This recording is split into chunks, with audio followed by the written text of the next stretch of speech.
What's going down? Welcome back to the F.T.S podcast brought to you by F.T.S Network. It's your boy Dre back again.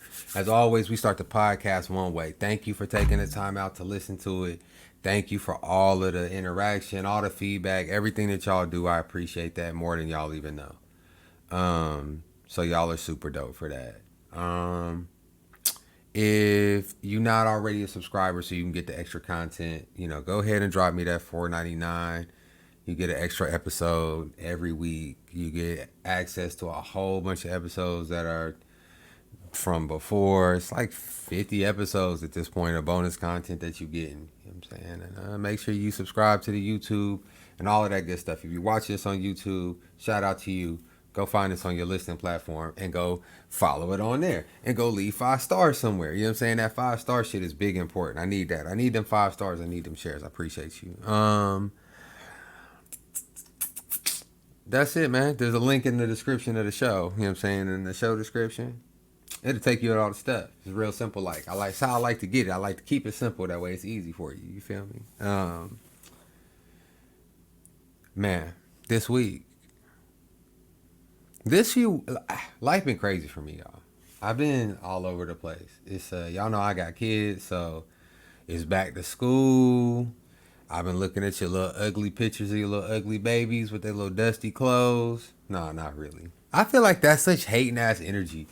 Like whenever I see those posts come in before it's time for back to school and I'm seeing all these, oh, I don't nobody want to see your kids on their first day of school. Like, yes, people do want to see my kids on their first day of school. Like, you may just be a hating ass motherfucker on my Facebook, but my friends and family are on here and I don't live in the same place with them and they actually love to see my kids grow up. And it makes them feel like they're still connected in some kind of way, even though we have a whole bunch of distance. It's wild. Even some people who I'm not that close to, they're just not haters. So they do like to see pictures of my kids. And what's wild about that is my kids are at such weird ages right now. I'm not even doing my Bree just went to 10th grade. Blaze is not in school yet. And Bree is 50. Bree is not taking no pictures on no, oh, let me get a picture of you in your outfit before you go to school. She's mad annoyed by that at this point. She wants to go with her friends and be fly at school, which I fuck with that. I respect it because that's where I was at that point. Me and Bree bond on some shit like this, right? So I see Bree the first couple days or whatever, and I'm like, you know what I'm saying? So she goes to school on a Wednesday. It's first day of school. She goes to school Wednesday, Thursday, Friday. You know what I'm saying? I make sure whenever I see Bree that I'm like, you look nice today. You know what I'm saying? I like your outfit, whatever is going on. I always try and make little comments. You know what I'm saying? That way she can feel a little fly when she walk out the door. You know what I'm saying? You need that little boost. Like, okay, bet I do look good. Somebody said it, right? Um, but usually what's ironic about that is I see Brie at the end of her day. But whatever. Still the thought. It's the thought that counts. But so I'm telling her, I'm like, I've been seeing you fly going to school, whatever. I'm like, you know what you should do? She's like, what? I'm like, you should start spacing those new clothes out. I was like, because I know you still got a bunch of new clothes. I know you still got new clothes. I'm like, but you still got old clothes, like nice clothes that fit or whatever, that still look good. I'm like, so what you need to start hitting them with is like Mondays. You need to come Monday fly. But then like Tuesday, Wednesday, Thursday, you kind of wear some old looks, some shit from last year. You know what I'm saying? Maybe put it together a little different than you did last year or something, or whatever. But just kind of coast on them. And then Friday, boom, hit them again. You know what I'm saying? With some fresh drip. You know what I'm saying? Then you gonna be hitting them like that for, you know what I'm saying, nigga, the foreseeable future. Niggas is gonna be like every Monday and Friday. They not even gonna realize it. Her little friends be listening to this sometimes, so they might be a thing. My bad if I fucked up the game, but it is what it is. Nigga gotta get this, you know what I'm saying? I gotta get this content off. Sorry, man. You know what I'm saying? Like I told y'all, don't be bullying my baby because you listen to the podcast, or else I'll tell your parents all the shit you ain't supposed to be doing. I'm snitching. I'm telling. Right now, I don't even know y'all parents, but I find out it's easy. I go up to the school, fake tears, bruh. I pull up to the high school. I don't know what's going on. Breeze and Choir. I just thought that she would be around such a good crowd of kids. Maybe I wasn't paying enough attention. I'm just letting y'all know. It could go left. Leave my baby alone. Anyway, uh, But yeah, you know, my whole point to her was, you know, you gonna stretch your shit out or whatever. First week goes back, she's like, you was right.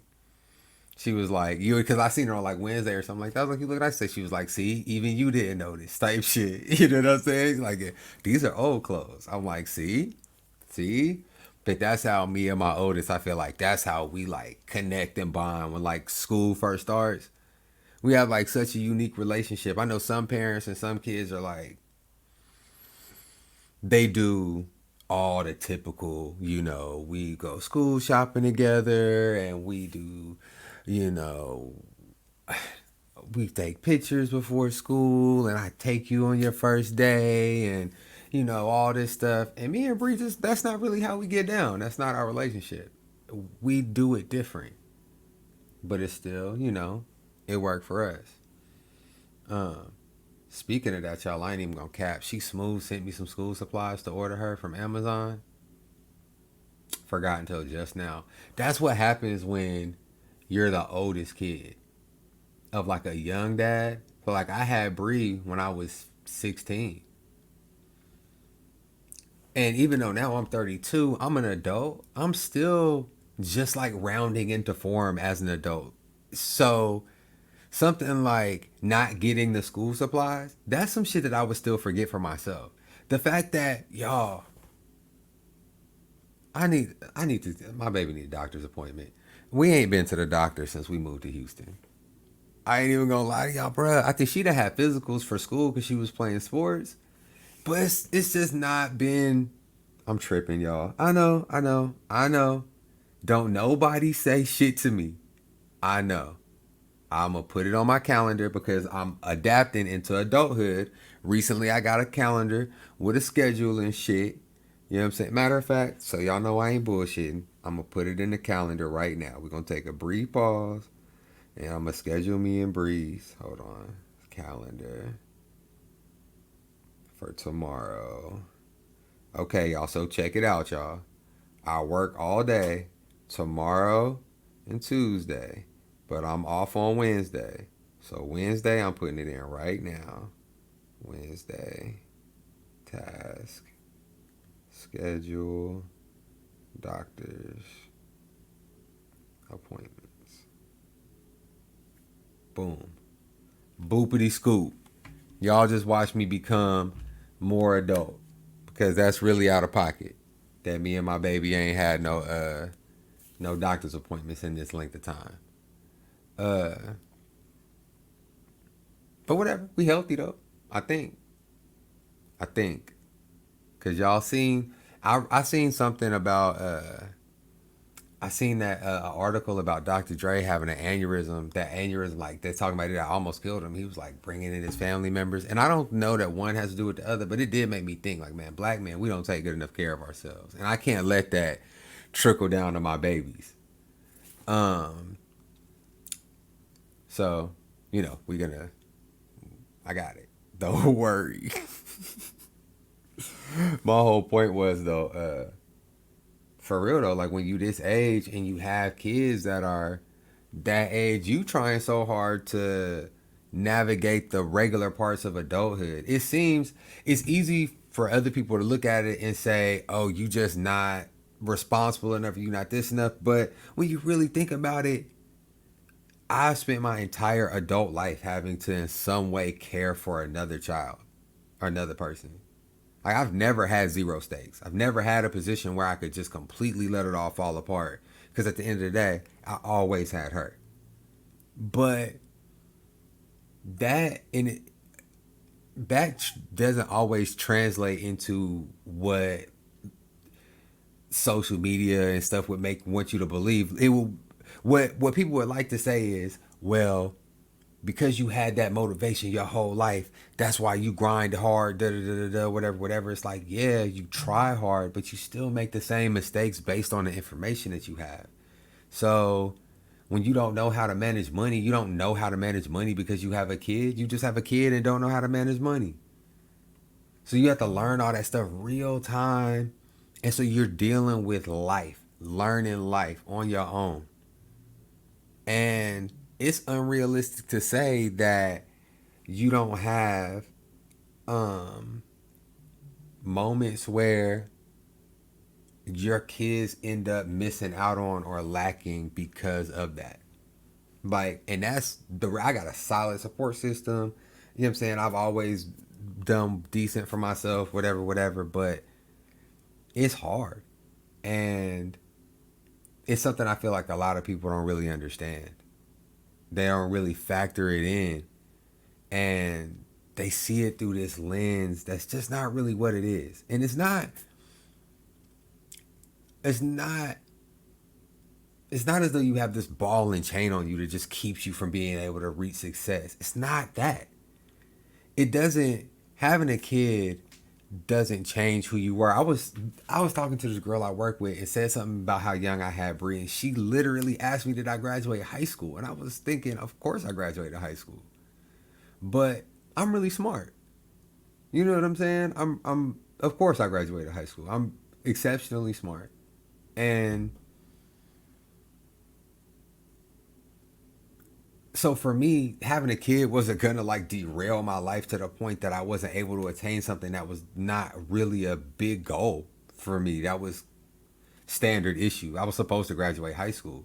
But I could imagine how if you were someone who was trying your best to graduate high school and that was really something that was difficult for you to get through, and that wasn't something that your family had a history of doing, because it's crazy that we don't think about it like that, but there's still people who come from families who did not graduate high school. My dad dropped out. I know my dad dropped out. I do not think that nigga has a degree. I think he has a GED.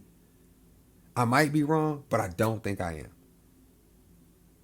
So there's people who come from families where neither parent graduated high school and all this other shit. So when they just trying to make it to that, having a kid is like it make it impossible to get to that next step, right? Where you don't do that.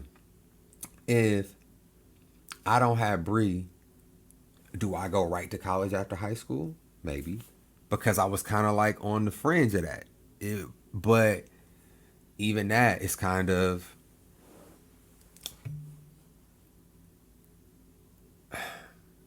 I don't know. It's just there's no way to put A and B together to be able to say that like I would have definitely done this, and then also there's no reason to say that I would have succeeded in that environment just because I wasn't aware that I wasn't mature enough to handle it. Because in truth, if I had a higher level of maturity, there's other things that I would have been able to do faster and get taken care of, and other mistakes I wouldn't have made.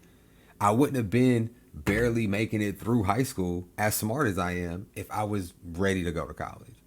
So, whatever. I know that was a long little caveat just to say that basically me and Bree's relationship is so different because it almost has to be. We talk about that all the time. Our Blaze will always look at me as dad in a different way. When I think about my mom, this is a perfect way to put it because I'm my mom's oldest. When I think about my mom, I think about Catrice, a person who is my mom. I am well aware that my mom is flawed. I know that my mom makes mistakes. I don't think my mom is above me giving advice to. You know what I'm saying? And I mean, I also seek advice from my mom regularly. But I don't feel like Devin feels like he could like give my mom advice to be like, hey, I feel like you should be careful about this or look out for this or whatever, whatever, because that's his mom. And Cameron and Rissa definitely don't feel that way. But me and my mom have that different kind of thing. That's kind of how me and Bree are, where we have that different level of where, I mean, like, she's not an adult now. When I wasn't an adult, I wasn't comfortable doing these things with my mom either. But when I'm 50, Bree's gonna be 30. It's not gonna be, you know, she's a kid. She's gonna be a fully formed adult. So, you know, whatever. Whole thing is our back to school is different than y'all's. That's the advice I gave her, and now you know all of these different things about how I feel about being a teenage dad. Because I think it's kind of I don't think people understand it that well.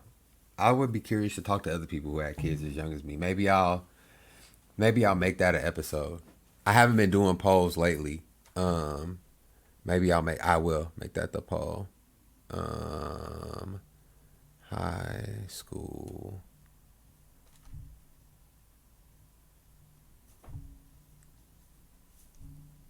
All right. Um,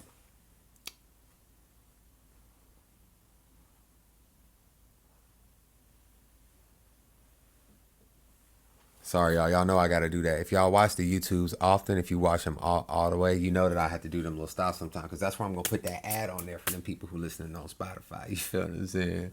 But uh, no, yeah, that's gonna be the poll. If y'all want to see an episode, me get maybe one or two other people on here who had kids in high school, real young, kind of talk about how that impacted their lives, their relationship with their kids. Y'all think that'd be interesting? You know what I'm saying? Tap in on the poll. Let me know. Um, so y'all into the show, man. There's been quite a few things that I have seen lately that I want to talk to y'all about. And let's start with the shit about black people because I'm a black people. Uh Black couple sues after home valuation rises nearly $300,000 when shown by white friend. Before I even read this, y'all, it's wild to me that this is still. I did not think this was a real thing. I thought this was a one off. I swear to God, I did, y'all. I'm not even gonna cap. I thought this was one of those instances where some black people. Like, okay, so let me rephrase this.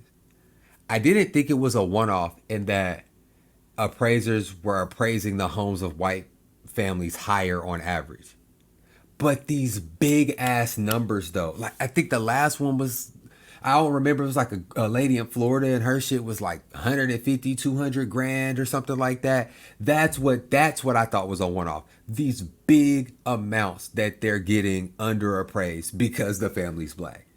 I just didn't think we were going to keep seeing that because the appraiser doesn't really stand, from what I understand. Maybe I don't know enough about how this works, and y'all absolutely feel free to clue me in if I just don't know what I'm talking about.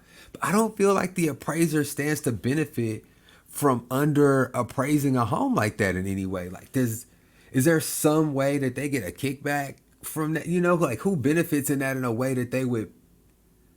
I don't know. I just don't see it benefiting them in any way. So it's just like, really? I am in a position to fuck some black people over, so I'm gonna do it. That's tough. Systemic racism in postbellum America has meant that black families have been subject to racist housing policies that making it harder to own homes and accumulate generational wealth. Uh, a pair of Johns Hopkins University professors filed suit. Bruh, Johns Hopkins University professors, so they balling. They might not be like balling, but they regular, but they rich. They I don't know the history of their family, but in the typical dynamics of a large black family, I know they nigga rich. I know they rich to their peoples. When they go back to the family reunion, they not the broke auntie and uncle. Their house got underappraised by 300,000, so it was worth a lot. You know what I'm saying? It was more than 300,000. I'm just saying. They doing good. They doing good. I'm just this all love. A pair of Johns Hopkins University professors filed suit against a real estate appraiser and an online mortgage lender, accusing them of valuing their suburban Baltimore home at a drastically lower price due to their race, according to court documents filed on Monday. To be told in so many words that our presence and the life we've built in our home brings the property value down, it's an absolute gut punch, Nathan Connolly told the New York Times. Connolly and Shani Mott sought to take advantage of low interest rates last year and refinance their mortgage, believing their 2,600 square foot 4-bedroom home to be worth more than the 450,000 they paid for it in 2017. They had already sunk well over 30,000 in renovations, and home prices had been creeping higher and higher during the pandemic, but an initial appraisal returned a value of just $472,000. So their house, so 22 grand more. Their refinancing application, which had been approved pending a valuation of $550,000, its estimated value, was ultimately denied. Obviously, they're trying to refinance their house for what it's worth now, but the appraiser is saying that it's not worth that. And they're knowing, I'm not, without even reading the rest of this, y'all, straight up, Okay. So they live in Baltimore. I live in Houston. The neighborhood that I live in right now, the house that I rent right now, was worth 200. They wanted to sell this house for $250,000. But we rented it. We rented it. The sign when you come in my neighborhood now, and this is before the pandemic, or this is during the pandemic that we moved here. Actually, we moved here in the middle of the pandemic. When you pull into my neighborhood now, the sign coming into my neighborhood says homes 350 and up. This house that I live in right now, I'm so sick that we were in a position to buy it. Because the house I'm in right now is worth 100 bands more than it was when I moved into it just off time. And this is not that big of a house, not as big as the house that they're talking about. It wasn't worth the initial investment that they put into it. They initially put 450 on it. So their house was worth 200,000 more than this. With the way that housing rates are rising, they were underestimating themselves. They were underselling themselves, saying the 550. I know they were, because that's less percentage wise than my shit done raised. And they live in Baltimore. I know the cost of living is more out there. So everything is raising faster out there. That's crazy to me. That's wild. I'm just off top before we even see what it was, because I didn't even read the details. This is one of those you can read the headline and you like, I pretty much, anyway. Okay. The initial appraisal return to value was just $472,000. Their refinancing application was denied. Whatever. Suspecting discrimination, Conley and Ma arranged to show the property again, but this time a white friend posed as a homeowner, framed photographs, and staged the house. Offered other hints that the family, that a white family lived there. The house was valued at $750,000. Okay. I know this is why I ain't shit, y'all. Because I know right now what I should be thinking is, what I should be is black outraged at the fact that they went from 472 to 750 just off the strength of the whiteness. But when I read the line and other things to hint that the family was white, so other than other than pictures, what did y'all do? I just want to know what was the things that made. That's about to be white clues.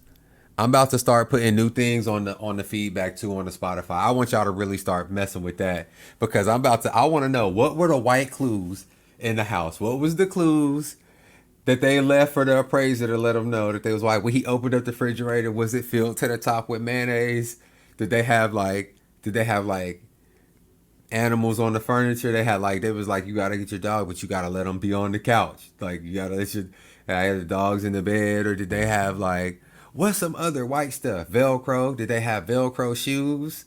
They have Velcro shoes sitting around. You know what I'm saying? Because white people like Velcro. I think the sound, it's like, I think they fuck with that. I don't know what it is. I don't know what it reminds them of. You know what I'm saying? What else? What's some other white things that they could leave? Did they just leave like credit cards with like high rewards points? You know what I'm saying? So they'd be like, oh, they definitely got some high credit in this motherfucker. They was like, they left the American Express. Yeah, they sat American Express out, because that's I ain't gonna cap it, y'all. As a server, when a nigga hand me an American Express card, I'd be like, I see you, my brother. I see what you doing out here. I see you got this white folk money. That's what I see. You feel what I'm saying? So, I don't know. Is that what it was? Is it American Express? What else? What else is it? Did they, what? I don't know. Y'all gotta tell me. Y'all really gotta, I need that in the comments on Spotify. If you listen on Spotify, I need you to hit the comments. I need to know what else did they leave around the house to let the appraiser know that it was white people, other than the lifetime supply of mayonnaise? Did they put like a unseasoned chicken? They're like, Like, finished baking chicken, like right as he's coming, like, oh yeah, we were just finishing up. They put it up there, it's just like pale as fuck. You know what I'm saying? I'm sorry. I'm just trying to think what, you know what I'm saying? Man, I'm trying to think of like some of the things that's been on white people do this. Like, was it a teacher who was like fondling a student at the table because it was like, cause it's always white lady teacher fondling student, or was it like, you know what I'm saying? Guns, boy, guns. That's what they had. Lots of guns. I'm sure. Gun safe. Okay, y'all. Back to the story. I'm sorry. I got sidetracked again. Um. Okay, so after the white family posed and made and whitened it up, whatever that means, the house was valued at $750,000. The professor's lawsuit targets Maryland-based 2020 valuations. Its owner Shane Lanham, whatever, and LoanDepot.com for what they say are violations to the Fair Housing Act and other discrimination laws. Lanham conducted the first appraisal. Court documents claim he undervalued the home because the plaintiff's race and their home location adjacent to a black census block, notwithstanding that is also located within homeland and affluent, mostly white neighborhood. LoanDepot.com then relied on Lanham's alleged skewed appraisal when they denied Connolly and Mott's application, even though one of the company's loan officers assured the couple there would likely be no problems. The $550,000 estimated value was pretty conservative, the employee said, according to court documents, but Lanham put his estimate around $75,000 lower than that. I don't know if they have a real case against the company. They definitely got a case against that bitch ass appraiser. I only say because the company didn't tell them no. Everything the company said was true. And without the company coming out there to see it, I would assume that they figured, like, y'all didn't tell us that y'all's house is fucked up, basically. Like, you're saying that your house should be worth all this money, and an appraiser comes out there and says it's not. Y'all probably fucked that shit up. The inside of your crib is probably all fucked up. And this is online, so I mean, they don't know for sure that these people are black. They probably do, especially if they talk to them on the phone.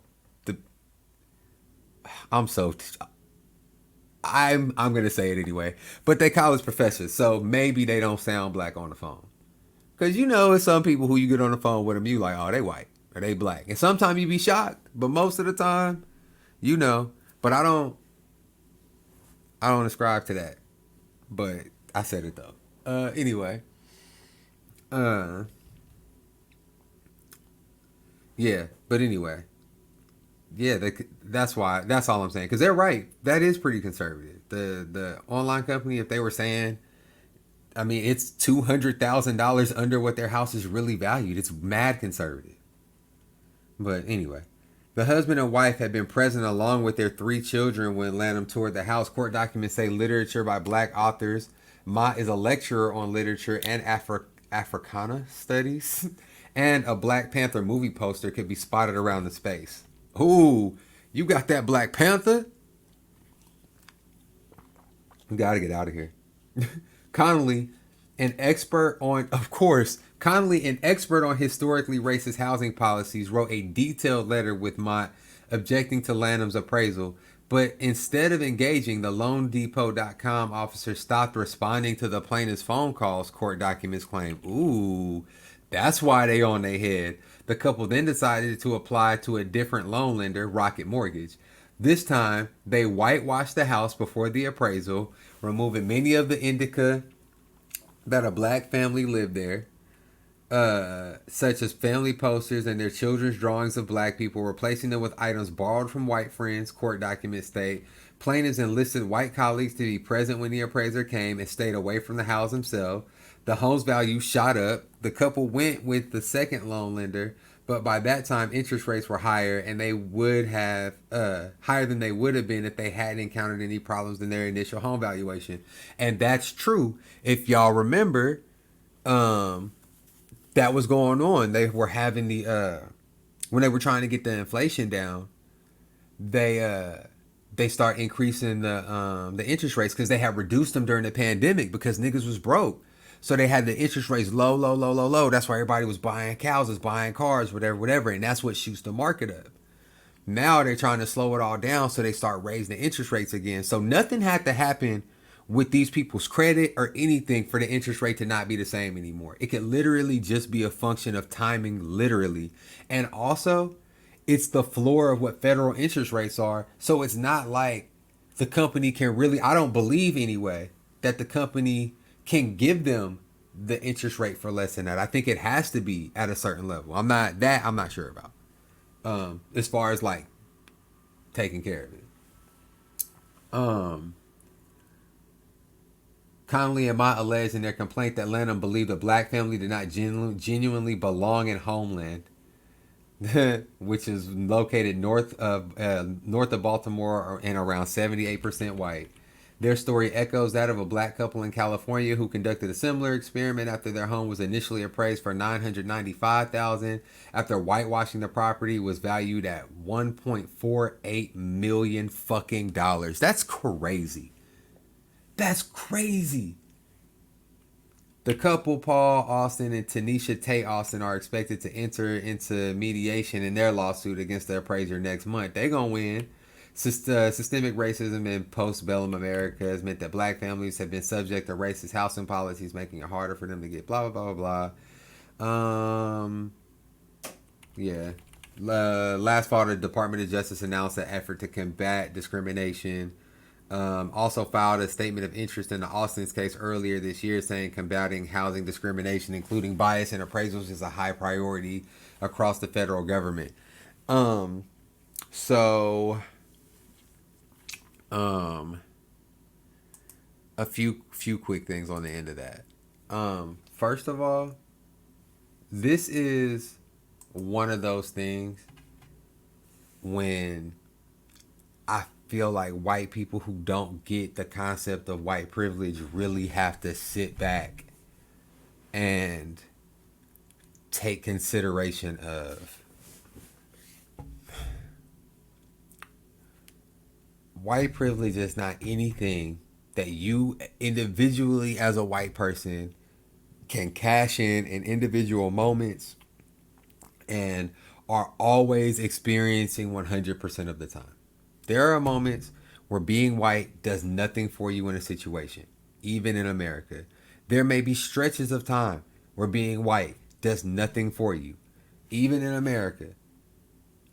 However, because of the history of literal white supremacy that America was built on, and America is not that old of a nation, 1776. That's not like we're not even 300 years old yet, y'all. We're not even 300 years old yet. Like, it's not, America is like 5 generations of people old. It's not that, you know what I'm saying? Like, we're not going way, way back to where these things started. There will still be remnants of those things today. And in those moments, when you are white, you will reap the benefits. And if it's a thing that gives you benefit, like this, you will reap the benefit. If it's a thing that was specifically targeted to harm people who are not white, then you will not feel that because it was designed for you not to. And if you happen to feel it, it will be on accident. You know what I'm saying? There are white people who grow up in school systems that are like wild underfunded, right? But the way that school systems are funded is like a remnant of segregation and integration and all of those different things, and like a concentrated effort to deny black people the services that white people were given.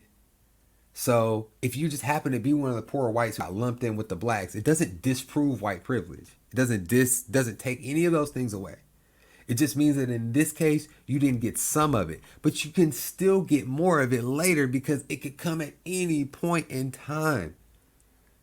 It could come at any point in time. It could come from you going to buy a car from someone who just respects you a little bit more. So they're not trying to fuck you as bad because they don't think that you're not capable of or not deserving of.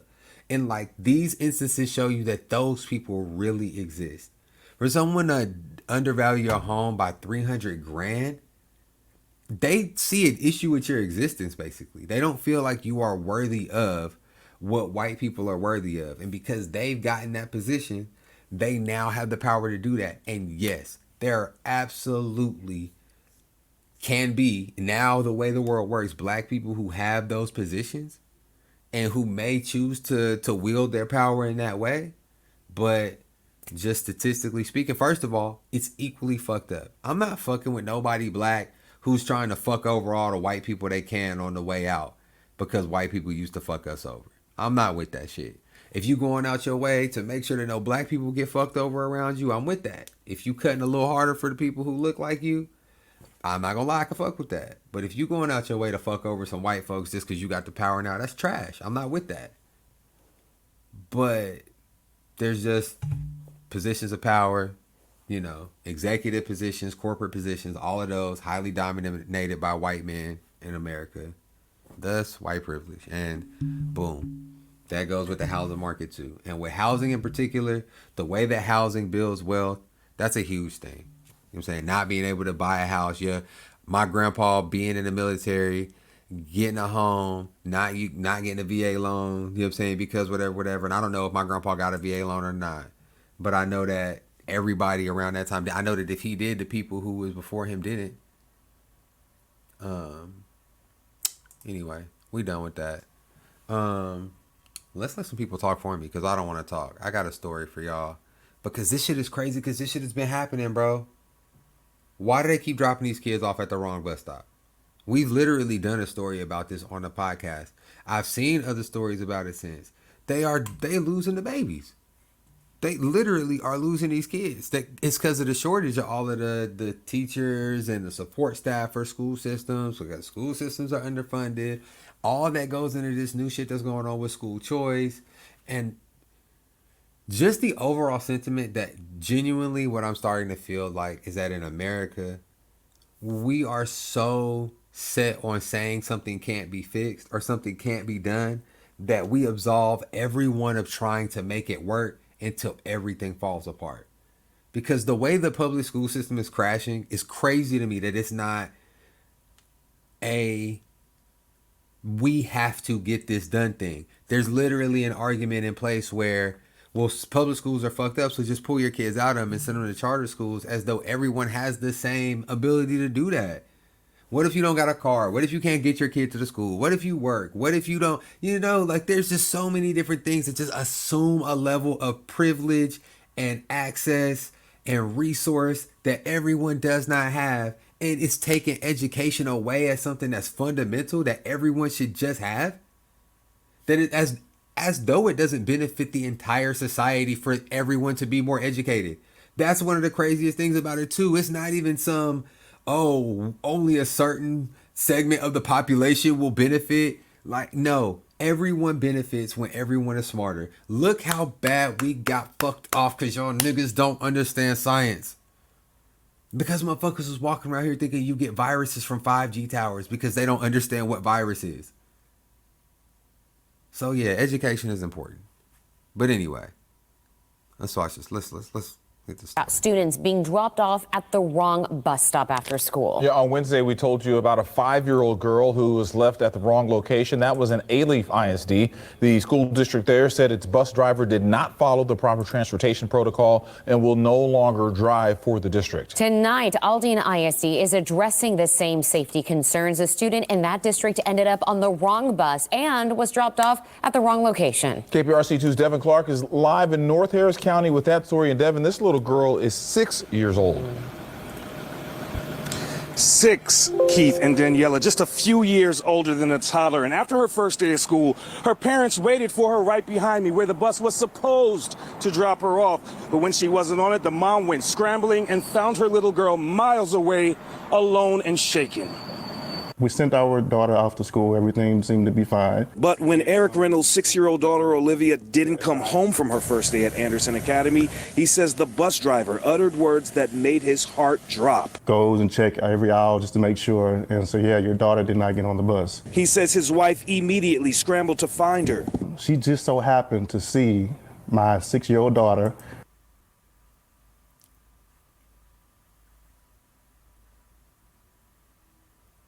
it made the picture small. Okay, look, y'all. It made the picture little whenever I paused it. But I paused it because y'all gotta see. Look where they dropped this little girl off. That's not her neighborhood. That's not her apartment complex. They dropped her off in the hood. There's little things in Houston in particular, you could kind of tell when you looking at the hood in Houston. They do a good job of making sure you know what you're looking at. I'm about to hit play. When I hit play, it's going to blow it all the way back up. Y'all really, look at this. Look where they got this baby.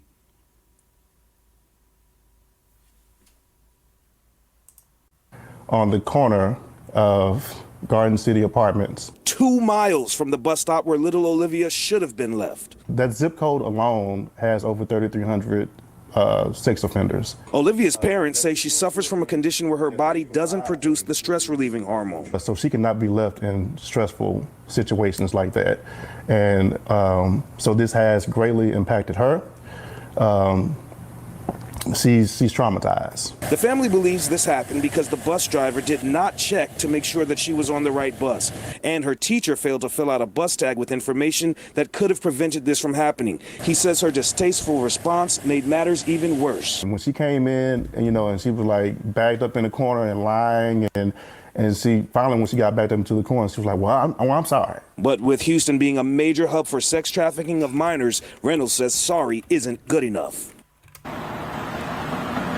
In a statement, Aldine ISD says that it's removed Olivia's teacher from further dismissal duties for the rest of the year, and that the transportation department has taken corrective action against the bus driver. But Reynolds, who is pursuing legal action, says he wants everyone involved fired, and he thinks that the school should equip all students with tracking devices so that this never happens again. We're live in North Harris County tonight. Devin Clark, KPRC 2 News. Oh, scary for any family. Devin. All right, y'all. I've been over here. I've been Googling. I ain't even gonna cap. I'm over here looking at. Yeah, this Garden City Apartments. Hold on. My restroom ceiling is leaking. It has mildew. What we looking at? We looking at Garden City Look at the Apartments. water. Right now. Why are we looking at Garden City Apartments? Just because I wanted y'all to see where they dropped my baby off. How y'all doing? This is Keith. This how they got this nigga. Garden City Apartments. Okay, hold on. We gonna let that girl live. She was just at Garden City. She probably just tagged it. She was just there. But that's where I knew they dropped that baby off in the hood. That's the whole reason why I had to show y'all them apartments. Cause I ain't want to make it seem like I was looking at the people in the picture like, oh, they look ghetto. Even though maybe that is what I thought, but I had to at least be right. If I was gonna make an assumption like, oh, the people out there look kind of hood, I at least had to look up the apartment complex and check it out and make sure that it really was hood. It is. They just dropped my baby off in the hood? What? Talking about, and did you hear the video? He was talking about she got like a disorder where she can't calm herself down, basically. So she basically standing there just frozen in panic. I cannot, bruh. And then he talking about when he talks to the lady at the school, that'd be the thing. These people at the schools, bruh, they be so unwilling to take accountability or just act like human beings sometimes. It's not all of them. It's definitely not. But the school system is just one of those places where you're dealing with children. You're dealing with people who need to be handled with care in such a way that to have personalities like that is just unacceptable. It's almost akin to having shit cops. You know, of course there's good police officers, but you work in such a sensitive profession that the ones of you that suck and the fact that so many of you suck makes it seem like overall y'all suck. Because if to be protecting and serving, I would need to feel protected by a majority of you. You know what I'm saying? For kids to feel nurtured and cared for, I would need to feel that way from the majority of the people in this building. But I've been to public schools. I never felt that way in a school. There were always select people in the school who I felt like gave a fuck about me. And it got progressively worse as I got older, like in elementary school. Part of it is because I feel like you're young. But you feel like only a few of the teachers don't fuck with you. You know what I'm saying? Even the bus drivers. Like you might have one or two mean bus drivers, one mean cafeteria lady. But the mean people stand out. By high school, the nice people stand out. By high school, you know the few teachers who you do like. The one lunch lady who you do fuck with. The one bus driver who you do like. They be treating you all like shit. You be feeling all fucked up. So yeah, as a whole, It sucks, and it's underfunded, obviously, and all of these things. That's why they got bus drivers who don't know the kids. That's wild to me, not knowing your bus driver in the elementary school. My bus driver was my grandpa in elementary school, y'all. Before my grandpa was Mr. Wilson. I got my grandpa the job because Mr. Wilson got sick and died. Mr. Wilson drove the bus until he couldn't drive buses no more. That nigga he shouldn't have been driving the bus the last 2 years. Mr. Wilson hit something every day. Mr. Wilson hit a curb, damn near a stop sign, a ditch damn near. Mr. Wilson hit something in that bus every day. But he got us to school and he knew who we was. He wasn't dropping us off at Garden City fucking apartments. And then I got my grandpa the job on some player shit. But anyway. Yeah, that's wild. I saw that story and I had to talk about that because they've been doing that shit a lot lately. And I just don't know what I would do in a situation where somebody done dropped my baby off on accident talking about oops are bad. What else we got? Some Russia shit. We ain't talked about this at all. I feel like we forgot that Russia and Ukraine was even at war. And by we, maybe me. I got a job. I got 2 kids. I've been doing shit. It ain't really been in the news like that. They've been acting like it ain't that deep. But it's still a full-fledged fucking war over there. And clearly you see it is because niggas is doing wild shit. This is my dog told me about this story at the job. And he was talking about how Russia's talking about it's a war crime, because because a daughter of one of Putin's allies got killed, got blown up. When he was telling me, I was thinking like they attacked the location, like Ukraine attacked the location, and as a result,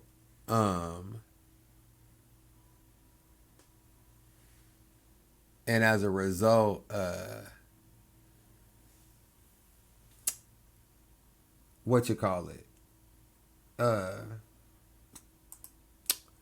I was thinking that I'm sorry, I got sidetracked. I was thinking that they blew up like a location trying to get Putin's homie, and his daughter was there, which is still fucked up, right? But that's some war shit that happens, and also this will be coming from Ukraine to Russia. And if I'm Ukraine, it's on, bruh. Y'all came in here beefing with us. We a sovereign fucking nation. We over here minding our business, trying to live, nigga grain producing and shit. We fucking trying to get into the European Union. We trying to get into the motherfucking goddamn United Nations. We trying to get down with the get down, bro. We not fucking with y'all. We trying to do our own thing, and y'all gonna come over here with the guns and the bombs and kill the babies? Y'all been hitting us with war crimes from day one. So no, niggas is not tripping on if they gotta do a little what I'm trying to say. They not tripping if they gotta do a little bit of you know what I'm saying, war criming to get back at you. They like, fuck y'all. That's what I was thinking at first, because I was just thinking they trying to get somebody a target they need to get, and it was like, well, his kids will be there too.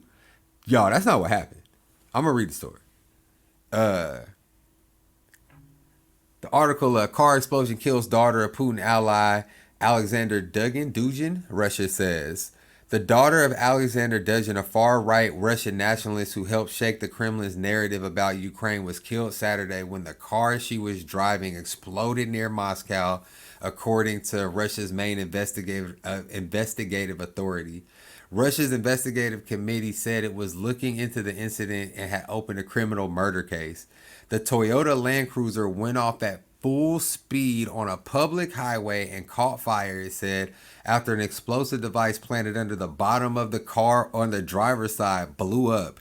The driver, identified as by the committee as journalist and political scientist Daria Dugina, died at the scene. It said in early evidence pointed to a murder for hire. Dugina, 29, was driving her father's car from a festival they both attended when the blast occurred, engulfing the car in flames. Dugin's friend Andrei Krasnov told the state-run media outlet that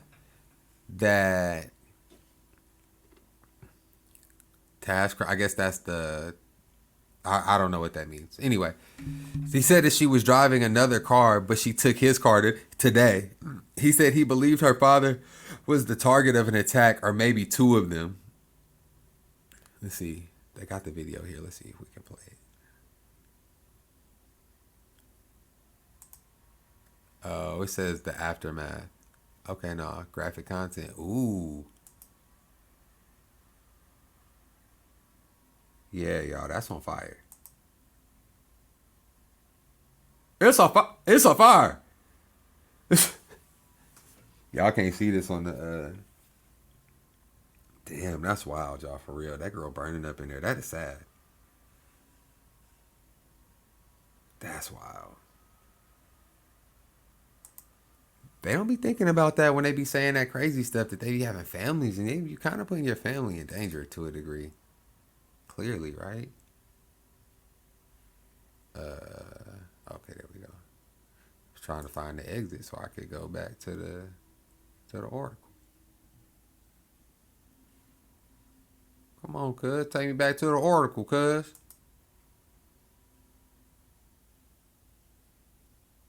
Y'all, we stuck on this on the screen. I can't get back to there. We going back to the oracle, cuz. All right. Dugin built his reputation on the premise that Russia's destiny was to lead the United Eurasia to thwart the global ambition of the United States. He's often been credited with influencing the Kremlin's thinking on Russian expansion in Ukraine. His 600-plus page 1997 Foundations of Geopolitics, in which he espouses his nationalist theories, has been described as required reading amongst Russian military and foreign policy elites. His links to Vladimir Putin are the source of speculation and occasional overstatement, and the extent of their direct relationship, if any, is unclear. Although he does not hold an official government position, Dugin has long called for reabsorption of Ukraine into Russia, and experts say his language and expansionist views of Russia's place in the world have been echoed by Kremlin and recent speeches by Putin. So basically, Putin fuck with what he say, whether they fuck with each other or not. It says in 2015, Dugin was quoted in the Christian Science Monitor claiming that decision-making in Kremlin was obscure even to him. Nobody, not even top officials, know for sure who or what Putin is listening to, he said. Anything or anyone tells you about how Putin decides things is either disinformation or error. Yeah, I would say that too. If a nigga was running around reading my book saying that that's why he does the crazy shit he does, and the world thought he was a crazy motherfucker, but whatever, you know. Dugin is definitely anti-American, anti-liberal, anti-Western, said Anton Shokov, director of the Vienna-based Center of Democratic Integrity. But Kremlin or Putin do not need Dugin to be anti-American or anti-Western. Dugin's daughter has also publicly spoken in support of the war in Ukraine and Russian expansion. In March, she was designated for sanctions by the United States as part of a list of Russian elites. Russian intelligence directed disinformation outlets alongside her father, who had faced sanctions since 2015. Britain also imposed sanctions on her in July for her support of Russia's invasion. Yeah, they say her dad left the festival in a different vehicle, but referring to the scene afterwards. Yeah, the blast was about 9 p.m. It appeared poised to create a flashpoint. Denis Pushilin, a prominent separatist leader and key figures in the self-proclaimed Donetsk People's Republic, immediately blamed Ukraine for Dugina's death without providing any evidence. Ukrainian officials denied any involvement in the blast and suggested it could be a result of an internal dispute within Russia. As far as yesterday's death goes, I emphasize that we certainly had nothing to do with it.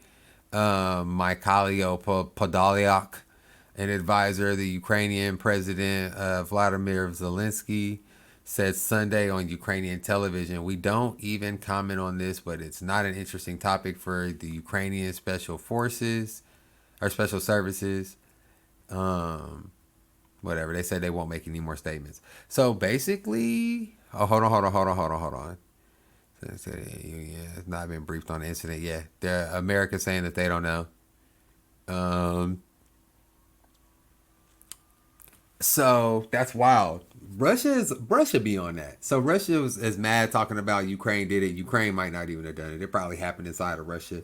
Russia's so wild. She might not even be dead. They might have made it all up. They got state-run media and all of that stuff. Y'all think America got fake news. Everybody swear America got the fakest news, bro. Russia got the fakest news. Not the fakest. Russia, China. They all got some fake-ass news. But they have like literal state-run media, like North Korea, where they make the news. Like the news is made by the government and curated by the government. That's not what we do here. As much as y'all would love to believe it, it's not. And I don't want to say y'all, because whatever.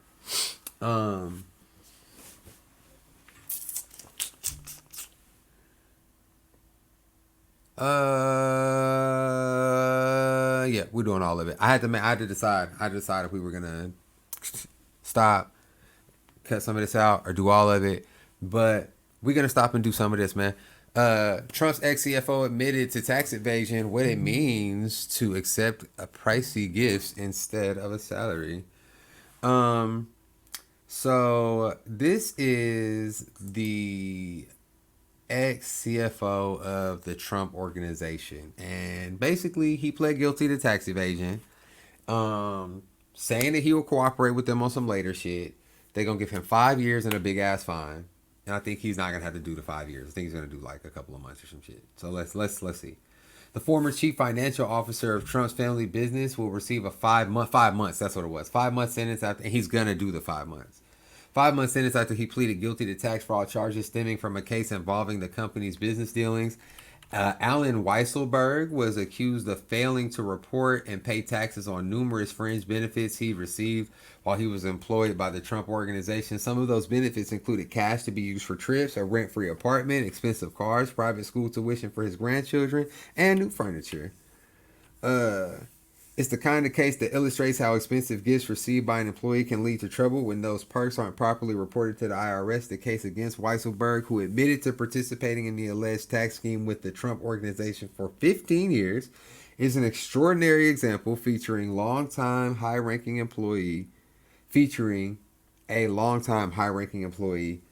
of a former U.S. president. Sorry, I'm Floyd Mayweather. Weisselberg's blatant failure to report perks he received while he worked for Trump's family business made the government's case clear-cut, said Daniel Himmel, a tax law professional at New York University School of Law. These items described as fringe benefits, Himmel said. There's not a fuzzy line when it comes to reporting them. This was just clearly tax fraud. The IRS has an entire publication devoted to reporting fringe benefits that includes how to itemize special job perks like tuition payments, use of automobiles and real estate, and other compensation Weisselberg is accused of having omitted or concealed while he was a Trump employee. The IRS is clear that tax avoidance, like improperly claiming deductions, credits, or adjustments to income, is illegal. Meanwhile, federal tax evasion, which the IRS defines as failing to report income to or hiding it from the government, is a felony according to the IRS's crimes handbook. Each count of tax fraud a person is accused of carries a fine of as much as $250,000 or up to 5 years in prison, or both. For corporation tax evasion carries a $500,000 penalty.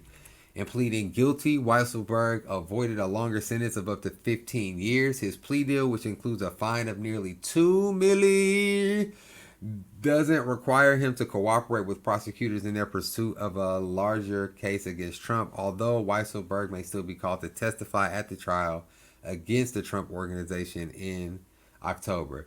Okay, so I was wrong. I lied. I thought they was going to use this to flip my mans. You know what I'm saying? They just saying that they still might get him.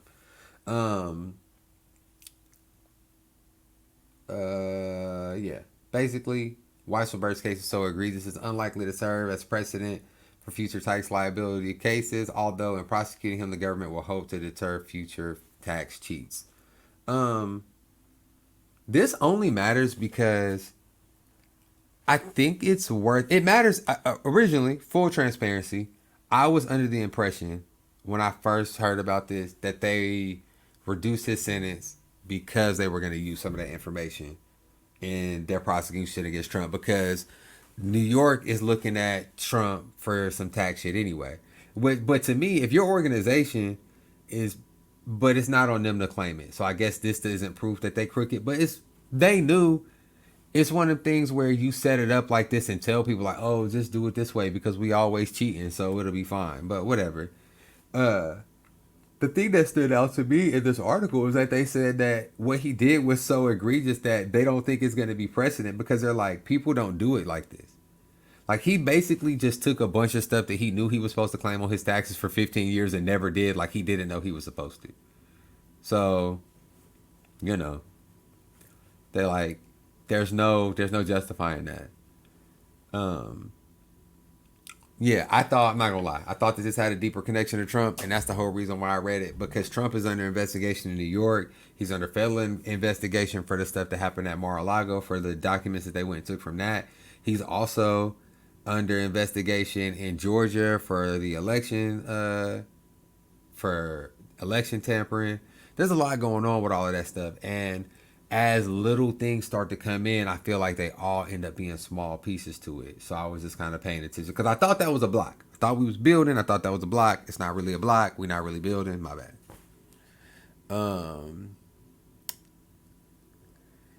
the other side of the coin, we talked about Trump. Let's talk about Joe Biden. Biden. Y'all ever seen that? Byron? Anyway, it's a Madea movie. Whatever. As Biden turns towards midterms, he may not be the top surrogate. That's a really stupid what you call it. I don't like the headline. It's like whack. May not be the top surrogate. The president isn't featured in ads. He goes largely unnamed on campaign websites and Twitter accounts, and candidates in key races in battleground states are either not asking him to come or avoiding him when he does. Joe Biden on Thursday will effectively launch his midterm campaign efforts, attempting to capitalize on one of his best stretches of his presidency and beginning the hard task of persuading voters to keep Democrats in control of the House and Senate. But he has also been in an uncomfortable position as an anchor for many in his party. I'm Floyd Mayweather.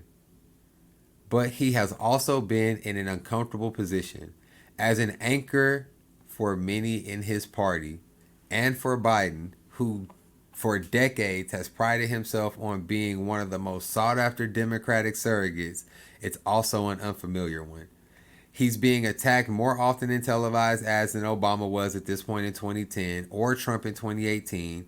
He goes largely unnamed on Democratic campaign websites and Twitter accounts, and candidates in key races and battleground states are either not asking him to come or actively avoiding him when he does, according to the Washington Post survey of more than 60 candidates in the most competitive gubernatorial, U.S. Senate, and congressional campaigns in the country. Few candidates said they wanted Biden to campaign for them in their state or district, with many not responding to the question at all.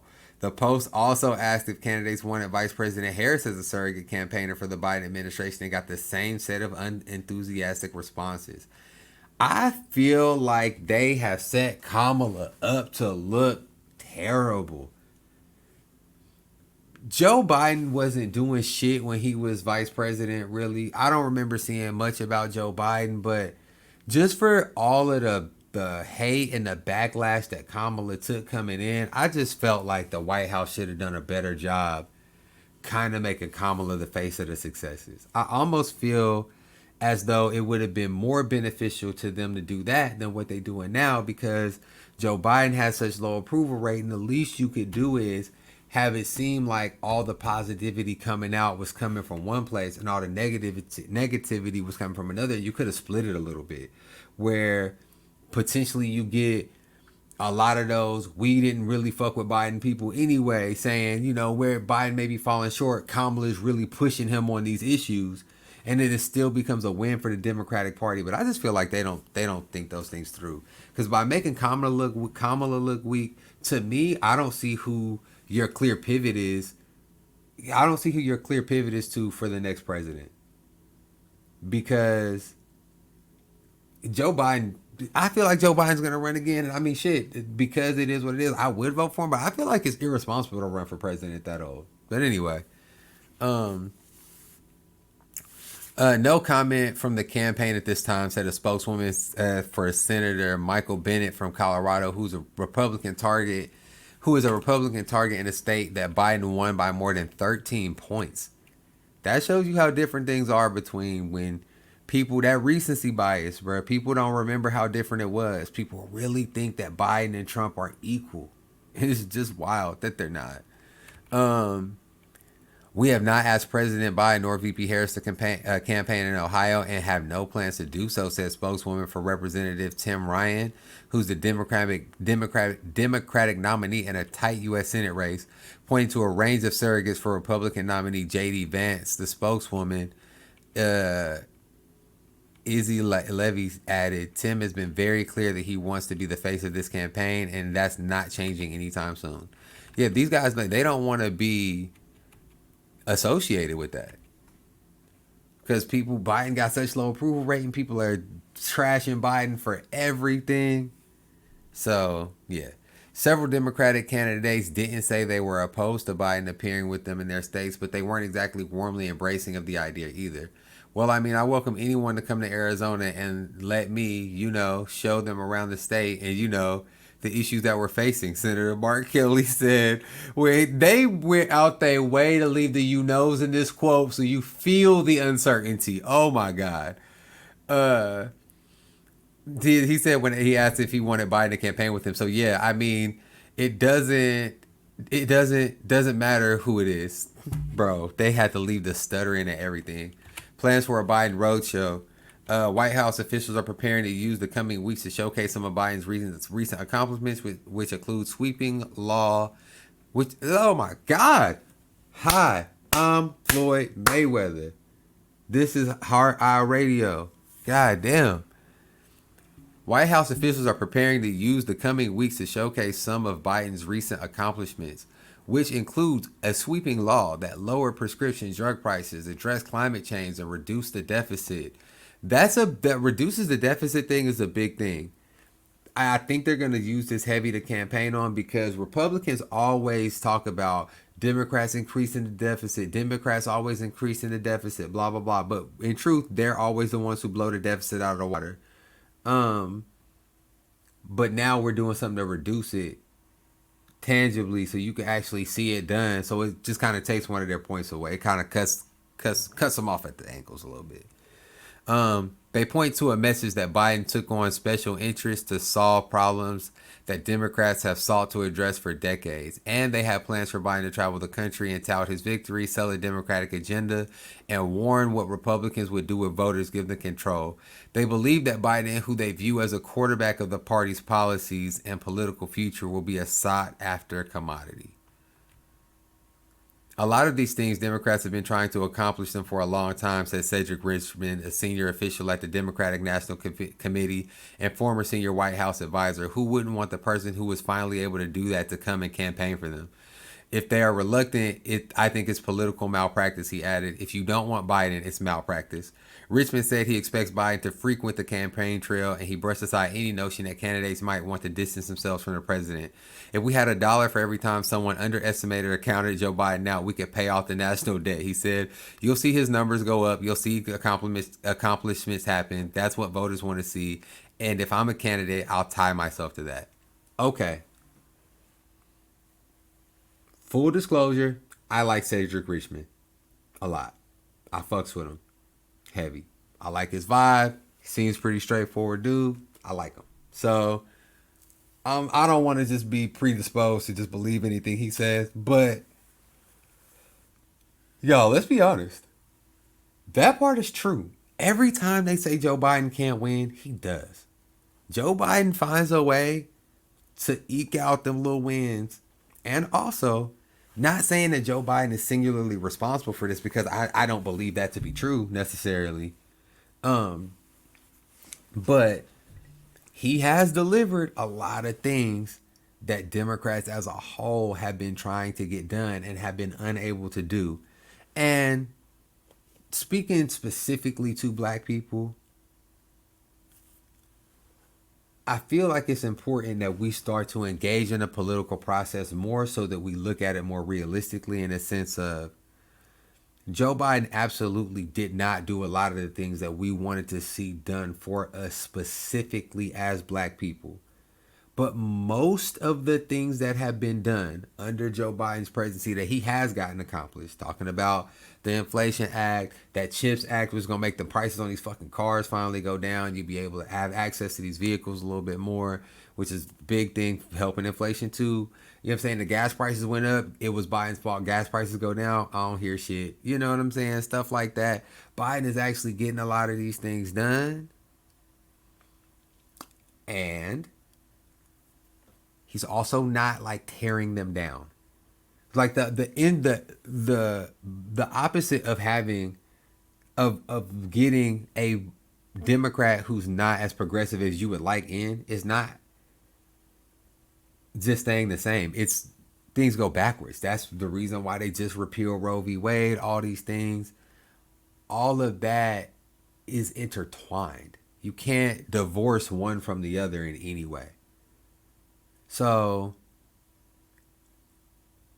I say all that to say the Joe Biden hasn't done anything. Joe Biden hasn't done anything for black people. We will be the same under Trump. All of that rhetoric, all that knowledge, that's really dumb. It's just dumb. And it's super not true. And again, even if you believe there are all these other things that I want done and advocated for me and my particular special interest group, because as black people, we do have to start recognizing that that's what we are. We're a special interest group. Like the Latinx community, like the LGBTQ community, like the gun lobby, like all these things are special interest groups when it comes to politics. We're a special interest group as well. So we've got to start looking at all of the things that we want, the things that are specifically just for us, and also just the things that we align with as a whole. And we've got to be working to get closer to getting all the things we want at all times, but not participating because we don't have a strong enough candidate that is going to get us all the way there. It's working in our detriment. It's sending us backwards, and we're just going to have to pull ourselves back even farther. That's where I'm at with it. Not that, oh, I loves me some white man and I just loves me some Joe Biden. You know what I'm saying? But in comparison to Trump, I just cannot listen to black people say that Joe Biden and Donald Trump are the same for us. I just can't, because it could not be farther from the truth. It just couldn't.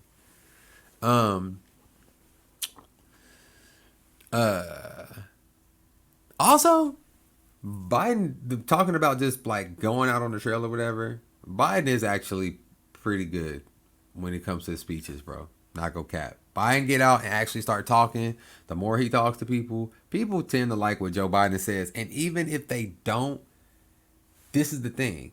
Even when people don't like what Joe Biden says, he very rarely says something that people just viscerally hate. So it's just kind of like, you know, kind of eases the waters a little bit. And I think that's the benefit of Biden. I don't know if these other people are right for not wanting Biden associated with him or not, because it is the Republicans are going heavy on fuck Biden. But I think Biden is okay with that, because he's like, my retort to that is, look at who these people are and what they've done. You know? So a Biden advisor pointed to several appearances the president has made this year with candidates in competitive races, including Representative Abigail Spanberger, Representative Marcy Kaptur, Matthew Cartwright. There's widespread shift towards embracing, but if there's a widespread shift towards embracing Biden, a president with more swagger and more momentum than he had a few weeks ago, it isn't noticeable yet. Campaigns hope that he sets the national tone, touting accomplishments that they are proud of and running on in their own races, and that he provides fundraising help, according to interviews with aides in several campaigns, but with many owning approval ratings that far exceed Biden's, candidates do not necessarily need Biden's help. That's fair. I know they were saying that about Warnock. It doesn't really make sense for someone who's like doing so well to add Biden in and see, like, if my approval rating is 84%, and I'm just really shooting in the dark, I'm sure Warnock's hitting that high. If my approval rating is 60%, yours is 40%, I don't need you. I'm already more popular than you are. I'm fine. You know what I'm saying? I could just continue to run my own race. I think that this should be the Democratic Party's philosophy going forward, period, though. That they should not lean so heavily on presidents to campaign in Senate and House elections. They should much more focus those locally and like with the actual candidates facing forward, and then allow the success of a Democratic presidency to be the backdrop of that. If I'm running for Senate and I'm a Democrat, I'm like, yo, every Democrat voted yes on all these things that we couldn't get passed because all the Republicans voted no. It's common sense that we just need more of us, not less of us, to get more of the things that you want done. And I'm leaning on that. Some version of that is every time I talk, that's basically what I'm saying. Because I'm already saying that I'm going to vote in line with the things that you wanted done that you're not getting done. They're not getting done because the other posters are voting for them, and I can't be any more clear to you than that. You know what I'm saying? And that's what I'm running with forever and ever and ever and ever. And I think that that's what they should run with a little bit more. I only got one more story for y'all, and then we'll get out of here, bruh. This is Hot Wheels, bruh. It's wild in the world of identity politics how somebody like Greg Abbott is exactly who these people want. He just, everything shitty that happens, he's with it. And I talked about this a few months ago or whatever when he first started doing this. And I think that I was misunderstood as to how this whole thing went down, because I still don't understand logistically how they're making it happen. What it appears to me, and I'll be perfectly honest, it appears to me that the reason why this is working to any degree is because on one end you have Texas that treats these migrants like they are bugs, like they are literally roaches that are infesting the country. And then you have the officials in DC and New York where they're busing all these migrants, treating them like people and trying to find a process to get them through everything that they need to get through in order to either get sanctuary here, get asylum here, or ultimately be sent back home, whatever the process ends up being from their immigration court proceedings. That's a different conversation. You know what I'm saying? What the law should be and who we should let in and who we shouldn't. But treating them like people in the meantime, that's bare minimum in my opinion. So let's see. Of migrants to New York and other sanctuary cities is testing their already strained social safety nets. CBS's Michael George is outside New York's Port Authority bus terminal, where migrants are being dropped off. Michael? Adriana, good evening. Another 78 migrants were brought here, bussed in from Texas, and among them 15 children. This is becoming a regular occurrence. Now New York City is struggling to provide housing for thousands of immigrant families. They arrive with almost nothing. Migrants bussed from Texas to New York City and Washington, D.C. by order of Texas Governor Greg Abbott. In Del Rio, Texas, Angie Cordero told CBS News' Manuel Bojorquez why she left everything behind in Venezuela. It's for her 10-year-old daughter. The hunger. New York City is giving families a place to stay, either at homeless shelters or in unused hotel rooms. But city officials are asking hotels to provide 5,000 more rooms. Catholic charities are helping migrants by providing food and clothing.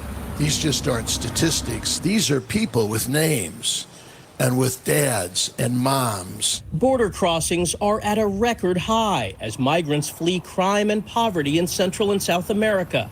Governor Abbott, a Republican, has already bused more than 8,000 people to Washington, D.C. and New York City. And now Texas is sharing our pain with the rest of the country. New York's Mayor Eric Adams says Governor Abbott is playing politics with people's lives. We are going to provide these families with the dignity that the Texas governor failed to do.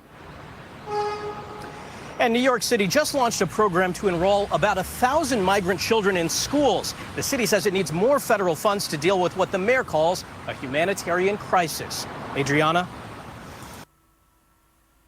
So that's really basically what I was talking about. The difference between when you view something as they described it, a humanitarian crisis versus a problem. Like the wild thing is that Abbott is actually trying to make them look like the assholes. He's like, yeah, y'all keep saying that you want to keep doing these liberal laws and let all of these people come over here and blah blah blah blah blah whatever. Now you deal with it, and they're like, okay, well we will deal with it. We seeking additional funding from the federal government, but even the way that they request the funds and what they're going to do with the funds. Like Abbott's like, oh, we need more money too, so we can put more border patrol agents up here and shoot the migrants or whatever the fuck they do out there, because you know that they be out there sexually abusing, assaulting. You know there's so little oversight with those people. I don't even want to get into it. Let me tell it. Half them border patrol agents is reject cops. They cops that can't be cops somewhere because of some shit they did. And even if that's not true, I would be shocked if the qualifications are higher. I hope they are. I genuinely hope I'm wrong about that. But I just don't believe it. And even when you just be hearing about like what be happening to the women in them facilities and the detention camps that they had and like all this other shit, it's just crazy. And also just seeing the difference in the tone of how an administration handles a migrant overload, being we in this stay in place and we putting them up in hotels and trying to find a way to put these kids in school while they're here so that they don't have this big education gap and all these other things that they're trying to do to treat these people like human beings and actually develop a system that effectively addresses this problem versus just build a wall and waste up some money. A wall that never got finished, by the way. Like, think about how much money did Donald Trump waste on that fucking wall that never even got finished. I gotta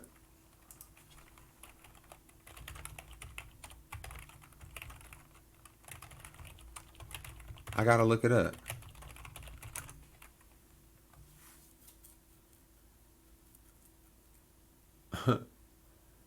So this came out. The last article, the articles that I'm seeing right now was from 2020. It says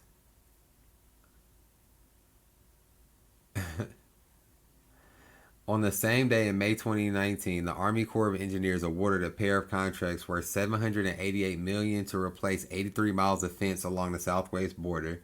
The projects were slated to be completed January 2020. The Corps then said, 4 months into this year, however, the government increased the value of the contracts by more than $1 billion without the benefit of competitive bidding designed to keep costs low to taxpayers.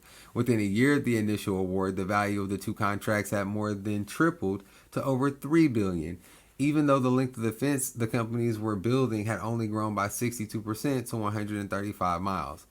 The money is coming from military counter-narcotics funding. Blah, blah, blah, blah, blah. Whatever. The whole point was, yeah, I'm trying to see if I can find like a big number. It don't want to, yeah, I could read longer, but yeah. January 19th, it was at $11 billion, which is $20 million per mile. Is how much they're paying for that border wall, instead of addressing the actual problem. And that's what I was talking about. That's the whole reason why I wanted to bring that up. It's because you would imagine that it's two different situations. It's like, okay, you know, well, one is trying to keep people from getting in illegally, and one is how you handle people who legally seek to enter the nation.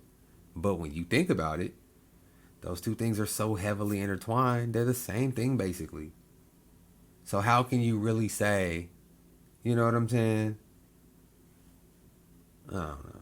How can you really say it makes sense to spend $20 million a mile on a wall instead of being like, let's address the system that we bring these people in by so that it's more effective, so that we can figure something else out. And even and I've talked about this before too, even spending that same money on the things that they've shown actually stop people from crossing.